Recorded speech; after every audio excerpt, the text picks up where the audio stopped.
Merhaba sevgili koçlar, hoş geldin Aralık ayına. Aralık ayı sana bolluk, bereket ve neşesiyle gelsin.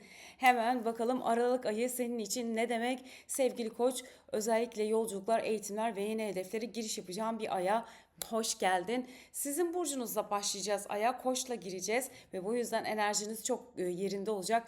Mars'ınız zaten etkileşiminizi arttıran bir yerde ilerliyor. İle enerjik bir açılış yapıyorsunuz ve seyahatler, yurt dışı işleriniz varsa hemen ayın başında emlak, ev işleri burada gündemleriniz hızlanıyor olacak. Özellikle su üçgeniniz de çok güzel açılıyor. Su üçgeni Akrep'te 8. evde, Balık'ta 12. evde bir Satürn ve Yengeç'te 4. evinizde de zenginleştiriyor. Aile, emlak, iş konuları, para konuları burada geliştirmek, büyütmek istediğiniz noktaları çekiyordu. Ve 2 Aralık'ta Venüs Yay burcunda Plüton'la 60'lık yapacak. Bu da ikili ilişkilerle ilgili özellikle sevgili koçlar ilerletmek istediğiniz konular, geliştirmek istediğiniz konular, ayın ilk haftasında sosyalleşme, derin bağlar kurduğunuz bir haftaya girdiğinizi gösteriyor. Özellikle güçlü bağlar hem ilişkinizle ilgili olsun hem ailenizle ilgili olsun. Burada geliştirmek istediğiniz değişimlere açık bir haftanın başlangıcına başlamış oluyorsunuz.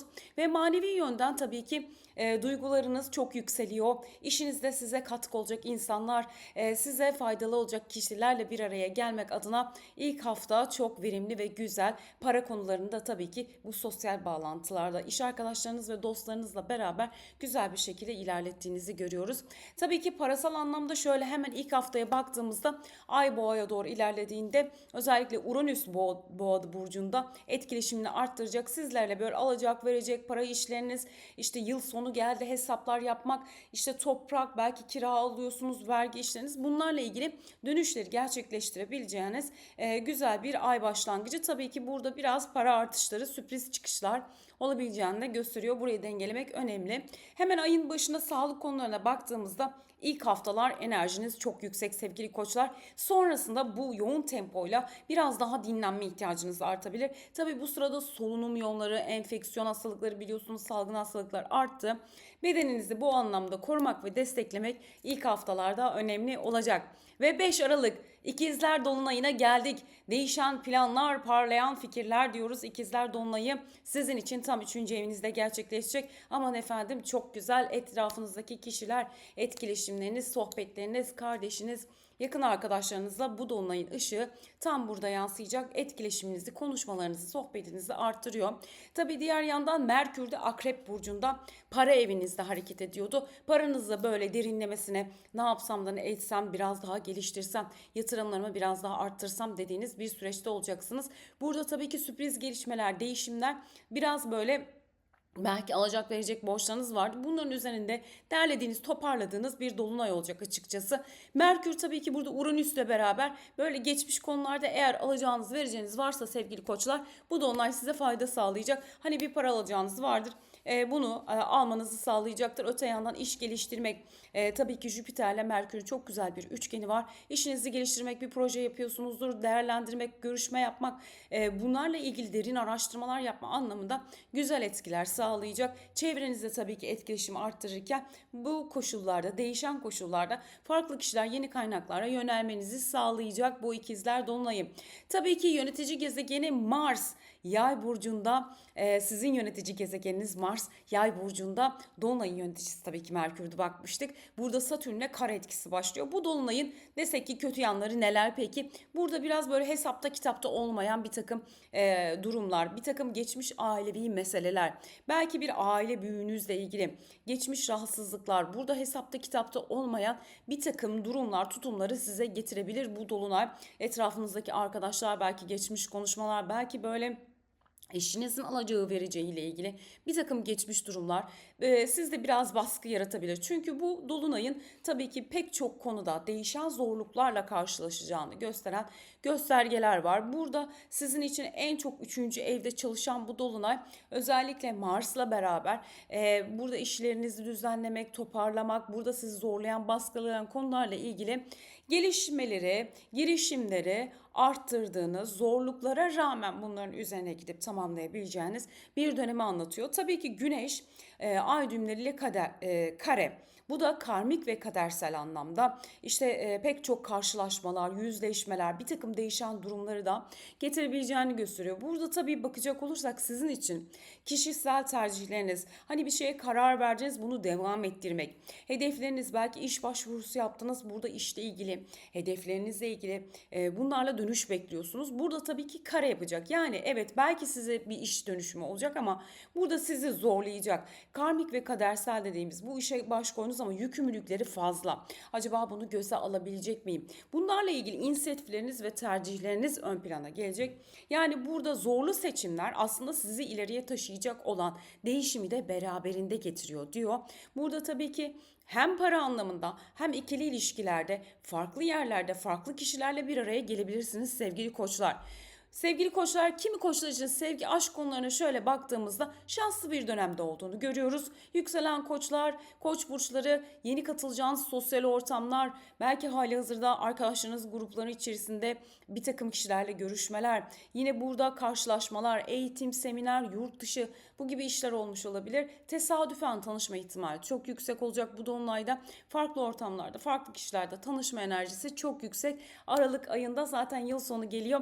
Belki değişik yerlere giriyorsunuz, çıkıyorsunuz, farklı ortamlardasınız. Burada size hareket katacak. Yine etrafınızdaki bu kişilerden işte demiştik ya, dolunayın zorlu yerleri Mars'la Satürn'ün karesi, geçmiş konular, belki geçmişte yaşadığınız bir takım tereddütler ve çelişkileri de getirebilir. Burada belki alacağınız bir haberle gelecekle ilgili yapacağınız planda birazcık burada çelişki halinde olabilirsiniz ama unutmayın, buradaki değişim güzel haberler olacaktır. Buradaki değişim size fayda sağlayacaktır. Zorluk da olsa güzel faydalar getirecek. Burada özellikle para konuları ile ilgili daha olumlu bir dolunay olduğunu görüyoruz. Kazançlar, yeni fikirler, demiştik ya, ikizler dolunay ile birlikte parlak fikirleriniz ortaya çıkıyor olacak sevgili koçlar. Sizi sıkıştıran konularla ilgili güzel gelişmeler, yeni haberler ve toparladığınız, düzenlediğiniz, yeni sistemlere doğru hareket edeceğiniz, yeni kişilerle, yeni anlaşmalarla olabileceğiniz bir dolunay olacak. Peki sağlık konuları, hemen ona da kısaca bakalım. İkizler özellikle solunum yolları, bronşlar, nefes yollarını sembolize ediyor. Burayı korumak önemli. Bu son zamanlarda bu salgın hastalıklarla ilgili belki bronşlara yapışacak bazı durumlar, hani bronşlarla ilgili hassasiyet sağlayacak durumlar olabilir. Burayı toparlamak, burayı derlemek, burada gerekli noktalarda bedeninizi desteklemek çok önemli olacak. Yoğun çalışma saatleri, belki sosyal ortamlarda fazlaca vakit geçirmek, burada bağışıklık sisteminizi aman dikkat diyelim. Ameliyat ve operasyonlar içinse bazı koçlar için bu dolunay sağlık meseleleri şifalandırma olarak çalışacak. Evet, ameliyatlar gündeme gelebilir. Bunları, operasyonları düzenlemek, planlamakla ilgili çalışacak. Olumlu, şifalı, güzel bir nokta. Tabii ki siz sevgili koçlar, baş çok önemli. Baş bölgeniz hassaslaşabilir. Tabii ki bu Aralık ayında soğuyan havalarla beraber başınızı korumak, solunum yollarını korumak önemli olacaktır. Güzel bir dolunay diliyorum. Bedeninizi bu alanda desteklemeyi ve bağışıklığınızı yükseltmeyi lütfen unutmayın. Güzel bir dolunay olsun. Ve 6-7 Aralık'a baktığımızda Merkür, Jüpiter, Satürn'e çok güzel uyumlu açılar içinde. Yani Merkür hem Jüpiter'e hem Satürn'e çok iyi açı yapıyor. Sizin için tabii ki parasal konular demiştik. Olumlu günler. Geliştireceksiniz, derleyeceksiniz, toparlayacaksınız. Yatırımlarınızı şöyle belki bir bakacaksınız.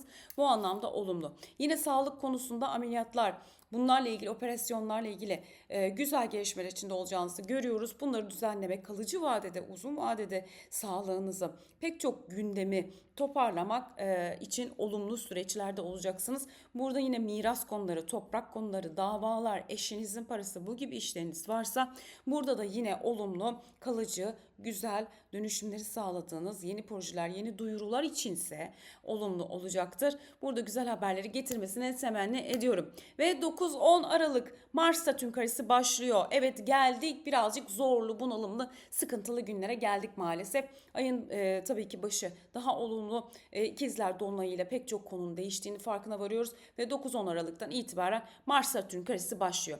Bu sizin için tabii ki bir hobiniz, geliştirmek istediğiniz bir konu. Bunu yöneliyorsunuz sevgili koçlar. Belki yaşamda çocuklarınızla daha fazla vakit geçirmek, burada eğitim, seminerler, belki yapmak istediğiniz bir hobi, bir yatırım kaynağı, yurt dışı kaynaklı işler, bunlara yöneldiğiniz görüyoruz. Fakat hani demiştik ya, zorlu günler, baskılara rağmen belki kapalı çalışma alanını arttırabilir. Yani kapalı alanda çok kalıp çalışma saatinizi arttırabilir. Belki yurt dışı ile ilgili bir yatırım konunuz gündeme gelebilir. Yine çocuklarınız veya yapacağınız işlerle ilgili hani sorumluluklar ve yükümlülükler aşamasına geçtiğimiz noktaya giriyoruz aslında. Burada biraz daha aslında hani olabildiğince kendinizi rahatlatan noktalarda olabilmek, zorlukları görmek ama bu zorluklarla ilgili hani o bunalımlara, depresyona girmeden devam edebilmek önemli. Çünkü birazcık içinde tükenmişlik sendromu denen o psikolojik olarak böyle baskılar, işte zorlayan konular, evet değişim olacak burada. 9-10 Aralık'a o anlamda dikkat ve 10 Aralık'ta zaten Merkür Uranüs'le bir karşıtlık gerçekleşecek. Belki böyle patalanarak bir haberin ortaya çıkması, belki parayla ilgili bir masrafın sizi belki biraz sıkıştırması gibi konular söz konusu olabilir. Ama genel anlamda, parasal anlamda olumlu. Belki de sürpriz bir haber getirecek sizlere sevgili koçlar bu Uranüs. Umarım güzel bir noktada iyi bir şekilde gelir.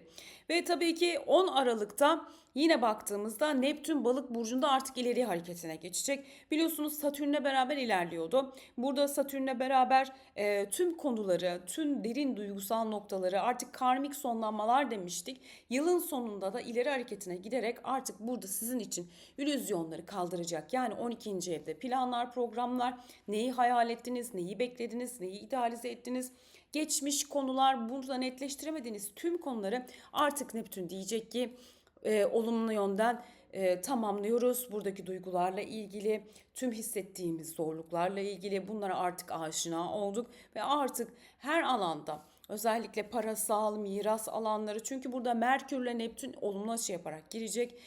Burada biraz daha somut kazançlara yöneldiniz. Biraz daha gerçekçi, tamam buna ideal ettim dediğiniz ama ilerletmek istediğiniz konulara yöneldiğiniz ve daha illüzyonları yıkarak hedeflerinizi gerçekleştirmek için geçmiş gündemleri tamamen geride bıraktığınız günlere geçiyor olacaksınız sevgili koçlar. Parasal anlamda tabii ki miras, toprak bu alanda hareket edecek. Çünkü sizin için tabii ki en çok 3 ve 9 aksı çalıştırıyor. Yani yolculuklar, seyahatler demiştik ya, bu ay tamamen her şeyi yenilediğiniz, yeni bilgiler ışığında pek çok konuyu, seyahatleriniz, gündemleriniz, seminerleriniz, yakın arkadaşlarınız, bunlar üzerinde hareket edecek bir ay aslında.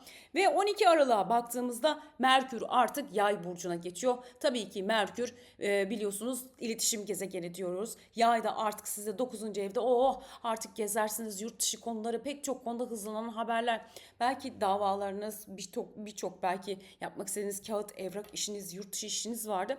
Bunlar artık sonuçlanmaya başlayacak. Merkür artık Yay burcunda ileri hareketiyle biliyorsunuz geçen ay retro yapmıştı. Oraları derledi, toparladı. Bir konularda aksaklıklar yaşattı ama artık ileriye taşıyacak. Yeni hedefler diyecek. Sizin için yeni ufuklar, yeni konular. Artık eskide kaldığınız izim diyecek. Yeni konulara geçmek lazım diyecek ve size ivme kazandırıyor. Fakat 11 Aralık'a dikkat bu sürede. Çünkü biliyorsunuz 10-11 Aralık'ta Uranüs'le bir karşıtlık yaparak geçiyor olacaktı. Burada aslında çok böyle ciddi net bir karar almamakta fayda var. Çünkü burada ani bazı değişimler, asları belli olmayan hızlı haberler, acele kararlar, sabırsızlık enerjisi hata yaptırabileceğini gösteriyor. Hani biraz bekleyin derim. Biraz daha o Yay burcuna doğru ilerlesin. Akrepten çıkacak çünkü.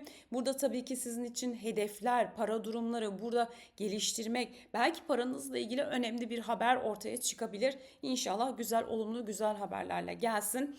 Ve 13 Aralık'ta Merkür Plüton 60'lığı başlayacak. Aslında tam 13 Aralık'ı kullanabilirsiniz. Diyorsunuz ki işi kalıcı hale getirmek istiyorum. İşlerimi değiştiriyorum. Evet, bazı noktalar değişiklikler yapıyorum. Yurt dışı işleri, eğitimler, projelerim var. Bunlarla ilgili görüşmeler yapacağım. Tamam, 13 Aralık'ı lütfen kullanın. Proje duyurular, geliştirmek, bir şeyi açıklamak, bir şeyi ilan etmek, bir şeyin üzerine gitmek için 13 Aralık kullanabileceğiniz güzel tarihlerden sevgili koçlar. Ve 15 Aralık'a geldiğimizde Mars da Oğlak Burcu'na geçiyor. Çok güzel, 23 Ocak'a kadar Oğlak Burcu'nda olacak. Sizin için tam hedef, kariyer, toplumsal statü bu alanda hareket edecek. Güzel gelişmeler içinde Mars'ın Oğlak'taki enerjisiyle, azimle, kararlılıkla iş ve toplum önünde yapacağınız tüm konuları yükseltmek adına güzel bir şekilde hareket ediyor olacak. Bitirmek istediğiniz tüm geçmiş problemler, para, ilişkiler, baskılı durumlar, bunları artık görüp bunlarla ilgili strateji geliştirdiğiniz daha olumlu günlere doğru geçiyor olacaksınız sevgili koçlar. Ve 17 Aralık'ta Güneş Satürn. Evet, burada biraz zorluyor. İşle ilgili demiştik ya, bir takım değişimler geliyor. Belki işinizde yeni bir başlangıç yaptınız ama umduğunuzdan daha zor çıktı.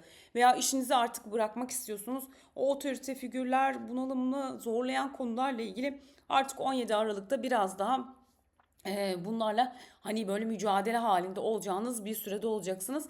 Ama lütfen hedeflerinizden vazgeçmeyin. Buradaki durumlar ilerleyen zamanlarda sizi yükseltecek, hedefi artıracak konular. O yüzden motivasyon ve umudu yitirmek yok. Çok güzel günlere doğru geçiyor olacağız. Bunlar tabii ki zorlu günler elbette olacak. Ve 20 Aralık'a baktığımızda yay yeni ayı geliyor. Yay yeni ayı 28 dereceyle geliyor.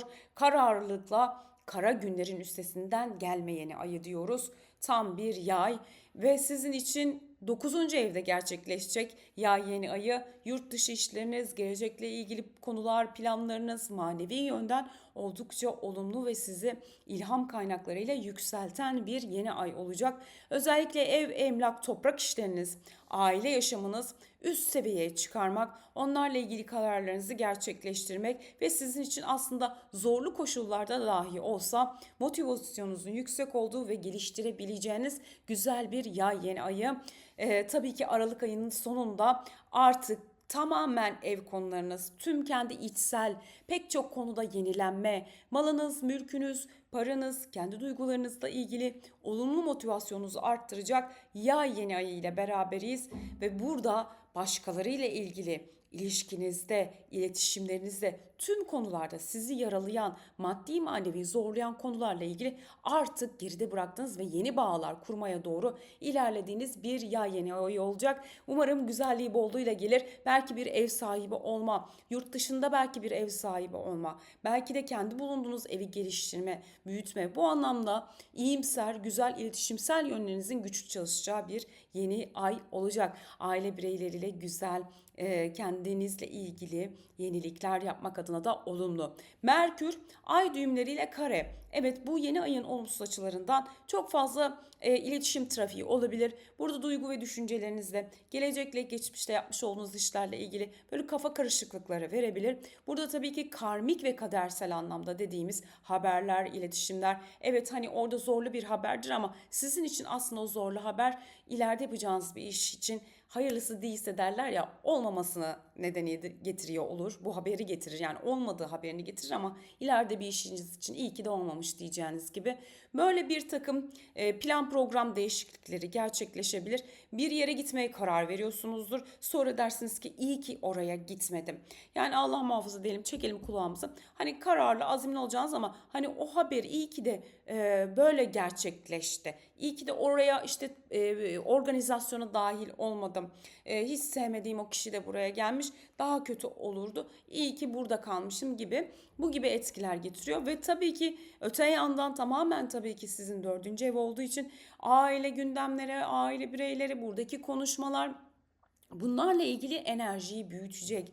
O geçmişle ilgili yine sizin önünüze plan değişikliklerini getirecek. Bunlar tabii ki yay enerjisinde kalarak Jüpiter, bu dolunayın almuteni Jüpiter. Jüpiter'in enerjisinde kalarak iyimser, neşeli, yeniliklere kapı açan, yanlarımızı kucaklayan, sevgi dolu ve tabii ki bu duyguları abartmadan dengede kalarak ilerlemek çok çok fayda sağlayacak. Bence sizin için en derin noktalarda gelişmek adına yeni kararlar aldınız. Önemli bir yay yeni ayı. Burada neye tohum atıyorsanız dikkat edin, önümüzdeki senelerde burada yapmış olduğunuz atılımlarla ilgili gelişmeler sağlayacaktır. Şimdiden bir not alabilirsiniz. Para konularına baktığımızda uzun vadeli planlar yapmanızı öneriyor. Özellikle bu ikizler ve yay hattındaki yay yeni ayı.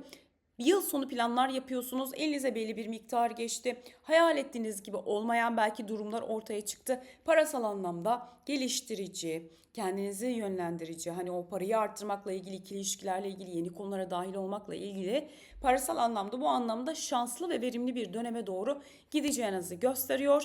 Sevgili koçlar, biraz da sağlığa bakalım. Sağlık konuları tabii ki Yay burcunda olduğu için ateşli hastalıkları sembolize ediyor. Aman diyelim, o hemen yılın sonunda Ocak ayına varmadan burada enfeksiyonlara çok dikkat, ateşli hastalıklara çok dikkat. Hani vücut kırıklığı, halsizlik, bedeni bu anlamda desteklemek önemli. Çünkü Mars yönetici gezegeniniz Satürn'e kare yapacak. Yine kemik, eklem sorunları, hani tutulmalar, iş yaparsınız sonra birdenbire o hani yılbaşı üstü aman diyelim böbrekler, safra kesesi yine etki alanında olacağını gösteriyor göstergeler. Tabii ki kimi koçlar için seyahatler, yolculuklar çok yoğun bir dönemde olabilir. Bu da zihinsel olarak biraz karamsarlık ve çelişki verebilir. Ama buraları saplanmamak önemli. Yay enerjisinde kalıyoruz diyoruz ve size daha fazla fayda sağlayacak. Bardağın dolu tarafını görebilmek ve sizi geliştiren noktalara çekilmek oldukça verimli olacak sevgili koçlar. Güzel bir yeni ay diliyorum. Bolluğu, bereketi, neşesiyle gelsin. Ve 21 Aralık'a baktığımızda Güneş artık Oğlak Burcu'na geçiyor. 10. evinize ilerleyen bir güneş görüyoruz. Çok güzel. Tam tepe noktasında adeta parlıyorsunuz sevgili koçlar. İş, kariyer, statü, belki iş dönüşleri olmaya başlayacak. Bu sürede tabii ki Venüs de Satürn'e kare yapacak. Biraz böyle sanki bir likit akışınız kıtlığa giriyor ama diğer yerden derler ya hani kulum düşmedikçe Hızır yetişmezmiş. Aynen öyle. Birden böyle işlerinizde böyle güzel bir açılım noktasına gidecek. İlişkilerle ilgili tabii ki biraz daha böyle ayın sonuna doğru göz ardı etme, yani göz ardı ettiğiniz pek çok konuyla ilgili daha böyle aydınlanma, daha böyle kişilerle ilgili fedakarlık yaptığınız bir sürece geçiyorsunuz ve burada tabii ki değişiklik yapma arzunuz çok yüksek olacak sevgili koçlar. Burada lütfen hani belki kimi koçlar için kapalı alanda çalışma artabilir. Kimi koçlar için bu yeni sorumluluklar, belki yeni işe imza attınız. Burada zaten kış dönümüne geçiyor olacağız. Tam 21 Aralık dediğimizde artık Oğlağa da geçmesiyle buradaki depresyonu, sıkıntıları biraz daha aslında dengeleyebilmek önemli olacak. İkili ilişkilerde böyle sorumluluklar, yükümlülükler artıyor ama tabii ki Güneş'in 10. evde olması bunları başarıyla halledebileceğiniz, buradaki zorluklara iyi bir şekilde halledebileceğiniz bir süreçte olduğunuzda anlatmakta sevgili koçlar. 24 Aralık'ta Venüs de Oğlak Burcu'na geçiyor. Her şey Oğlak'a doğru gidiyor olacak ay sonunda. Tabii ki 10. eviniz, iş, kariyer, belki işle ilgili birileriyle tanışacaksınız. Size destekleyecek kadınlardan güzel bir şekilde destek alıyor olacaksınız. Tabii ki burada 24 Aralık'a doğru biraz böyle Neptün etkileri Satürn'le beraber giriyor olacak. Biraz böyle aslında bardağın boş tarafına ne olur bakmayalım. Çok böyle idealize, beklenti içine girmeyelim. İkili ilişkilerde abi bunu yaptı, şunu yaptı. Bazı şeyler görmeye başlayacaksınız ve bir noktada da tabii ki o Neptün'ün etkisiyle benim beklediğim şey bu değildi. Hani işten beklediğim şey bu değildi. Evet, zorluklar vardı. Venüs Oğlak Burcu'nda çünkü. Daha böyle fedakar, daha böyle sorumluluk sahibi olan, hani ilişkilerde daha böyle ciddiyet arayan bu noktalara doğru çekiliyor olacaksınız. Burada tabii ki hani aşırı beklentiye girmemek, kişilerle ilgili idealize etme durumlarını yaratacak bu Neptün'ün durumu. Ve bu yüzden buradan olabildiğince sorumluluklarınızı yerine getiriyor olacaksınız. Zaten Güneş tepe noktasında hani en iyi şekilde gerçekleştiriyor olacaksınız ama hem kendinize hem ilişkinize yüklenmemekte burada fayda var. Hani böyle değersizlik vurgusu gibi, artık hani böyle beklemiştim böyle oldu dercesine çok çalışma verebilir sizin için. Azimle yaptığınız işleri paylaşıyor olacaksınız. Bu anlamda güzel. İş ilişkilerinde oldukça güzel ve verimli bir süreçte olacaksınız. Hepsi Oğlak Burcu'nda, Oğlak'ın evinde. Ne kadar güzel. Size bolluğu, bereketi, güzellikleriyle gelsin. Belki bir iş şeyi bekliyorsunuz. Yıl kapanmadan bununla ilgili güzel belki dönüşler sağlayacaksınız. Bunları planladığınız bir süreçte olacaksınız. Ve 30 Aralık'a geldik. Ve yönetici gezegeniniz Mars Oğlak Burcu'nda tam tepe noktanızda, o da Oğlak Stelyumu içerisine giriyor olacak. Zaten önümüzdeki ay etkileri almaya başlayacağız. Sizin için çok etkin, kariyer, statü anlamında çok güzel. Uzun vadede lütfen planlar yapın sevgili koçlar. Burada yapmak istediğiniz tüm konularla ilgili onu önümüzdeki yıllara yayarak daha azimle, güzel bir şekilde, stratejik bir şekilde ele alacağınız noktalarda olacaksınız. Oğlak Burcu'nda tabii böyle ay düğümleriyle beraber duruşu var 30 Aralık'ta. Tabii ki 30 Aralık'taki bu Mars Oğlağa geçmişti zaten ama burada biraz böyle karmik kadersel anlamda işlerinizin girişimlerine ivmesini arttırıyor olacak. Bir konulara öncülük yapabilirsiniz. Bu anlamda oldukça verimli ve üretken bir dönemde olacaksınız. Yılın sonunu lütfen kullanın ve en sonunda da tabii ki Merkür Satürn'e kare yapacak. Yılbaşına girdiğimiz bu günlerde biraz iletişimde böyle sürtüşmeler, kağıt evrak işlerinizde aksamalar yaratabilir. Hani demiştik ya, belki yeni işe karar verdiniz. Biraz böyle yılbaşı sürecine giriyor olacak sanki. Biraz blokajlanıyor gibi olacak belki de. Umarım güzel bir ay olur sevgili koçlar. Bolluğu, bereketi, güzelliğiyle gelsin. Sizin için yeni yıl olumlaması hazırladım. Hadi ona da şöyle bir bakalım. Yeni yollarım bana açıklıkla geldiğini hissediyorum. Tüm yeni yollarım bana açıklıkla, şeffaflıkla, bollukla, bereketle geliyor diyor. Cesaretle çıktığım her yolculuk beni daha bilge, daha güçlü bir versiyonuma dönüştürüyor. Ve hayatım değişen tüm konularına, akışına, tüm değişen konulara güveniyorum. Karşılaştığım her deneyim bana büyümeyi, daha da gelişmeyi öğretiyor. Kendime inanıyorum. Kararlılıkla hedeflerime yürüyorum. Evrenden gelen ilhamla bütün yaptığım şeyleri eyleme dönüştürüyorum. Bollukla, bereketle, güzellikle. Çünkü ben Koç burcuyum, yaşamın öncüsüyüm. İçimdeki ateşle yolumu aydınlatıyorum. Bu ayın olumlaması sizler için gelsin. Umarım çok güzel bir yıl olur sizler için. Beni izlediğiniz için çok çok teşekkürler. Görüşmek üzere. Kalpler, çiçekler.